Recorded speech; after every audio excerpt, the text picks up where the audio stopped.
سلام دوستای عزیز، خدا کنه جور و سلامت باشین. ما امروز آی میکاپ در نظر گرفتیم و میخوایم با شما نشان بدم. یک چشم جور کردیم، یک چشم دیگه ما مادیم که امروز شما یک جای جور کنم و با شما نشان بدم که ما آی لوک چی قیمت دست آوردیم، یا ای لوک به نام وینگ لاینر یاد میکنم و نشان به شما نشان میدم که چی قیمت جور میکنم.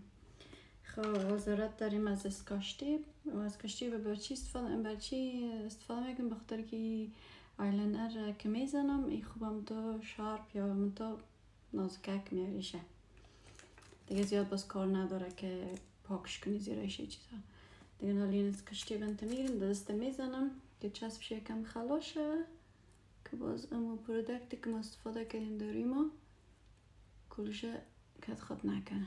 یعنی تو میزنیم و این آیلاینرم از الف استک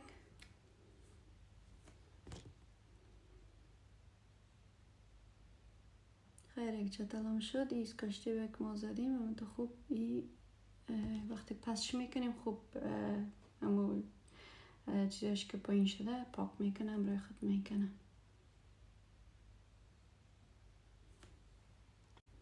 خب نال ریمل میگم آیلاینر زدم. نال یک ذره از آی شادو از دارک براون میگیرم. نال سرش خوب یک اسمجش میکنم یا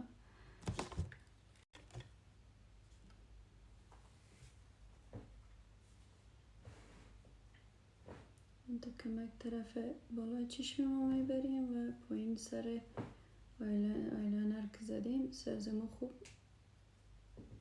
اسمجش میکنیم یا انتم تیتش میکنیم. دیدین؟ حالا آیشادوی نسواری که خوب سی زدم. حالا از رنگه که سفیده که گلابی شکلک میکنم در اینجا میزنیم، این قسمتش میزنیم که محمول شه.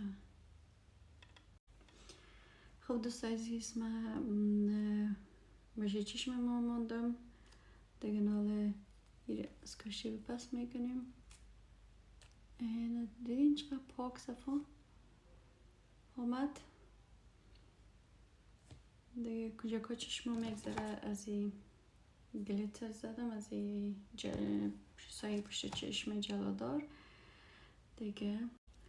خدا کنه یا ایلوک خوشتان آمده باشه. کامنت بانین که من نکس ویدیو با شما چی جور کنم دیگه. می ویدیو را در یوتیوب چینلم گت گلیم بای سحر و تیک تاک گت گلیم بای سحر و اینستاگرام همچنان در 3 پلتفرم با شما اپلود میکنم دیگه. لایک کنین، کامنت بانین که نکس ویدیو با شما چی جور کنم دیگه. امروی فامیلیایتان فرندایتان شریک بسازین. خدا کنه خوشتون آمده باشه دیگه. پناهگاهتون به خدا تا نکست ویدیو را.